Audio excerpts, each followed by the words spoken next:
Hi guys, welcome to another top 3. So I've had some requests to do an Astra Militarum top 3. So today we're going to do Guard Relics.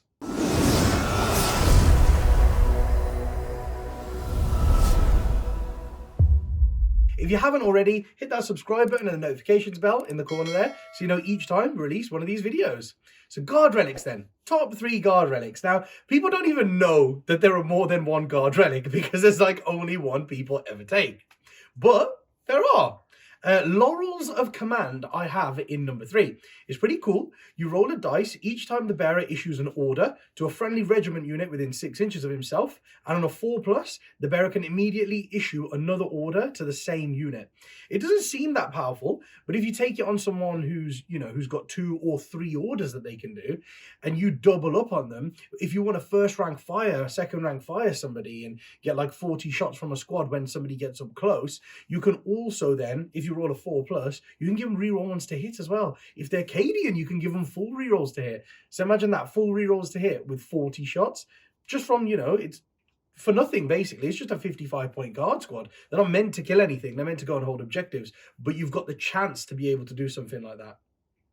And then also imagine like get back in the fight. So you can make a unit fight in the shooting phase who's in combat. You can make them fight. This is especially useful for catachans. So you can do a lot of strength 4 hits into them, and then you can order them to get back in the fight as well, which is really cool. You can, what's another thing? Because you can move now after falling back as well. So I wonder how it would work if you would fall back, get back in the fight and move. But there's a couple of different cool things you could do like that. The main one, like I say though, is getting 40 shots and also reroll ones to hit, which is really cool.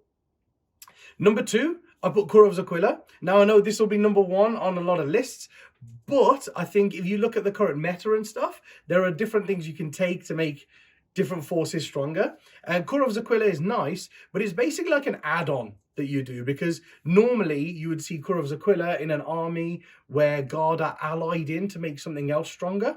And each time your opponent uses a stratagem, you roll a d6. On a 5+, you gain 1 command point. Of course, it's limited by the maximum 1 per battle round, but having an extra CP per battle round most of the time, the reason is really good. But the reason that this comes in number 2 and not number 1 for me is, what if you're playing an opponent who doesn't really use many CPs?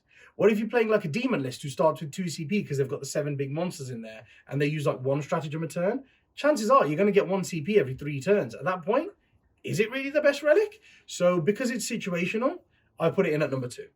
Number 1 for me is the Relic of Lost Cadia. I think just being able to do what this lets you do is silly in a game for the points that it costs. So you unveil the relic at the start of any turn. Until the end of that turn, you can re-roll hit and wound rolls of 1 for all Cadian units within 12 inches of the bearer. It's not even a 6-inch aura like all of the auras. It's a 12-inch aura. So a 24-inch bubble, you can pretty much get your entire army in that.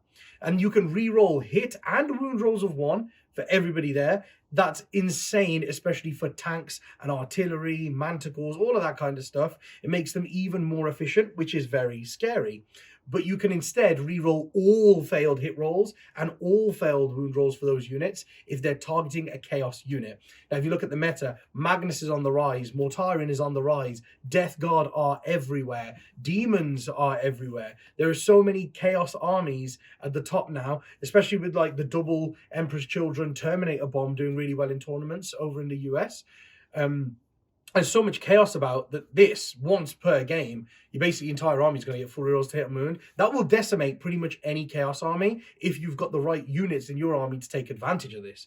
But even against everyone else, rerolling ones to hit and wound for an entire turn when you can have an entire gun line can be really strong. So that's why it comes in at number 1 for me, because it will come in useful in every game to some capacity, more so than Kurov's Aquila. That's why I've got that in at number 1 and not number 2. So those are my top 3 guard relics. If you have any that are doing really well for you, please leave them in the comments below for everybody to share. And until the next video, guys, see you later.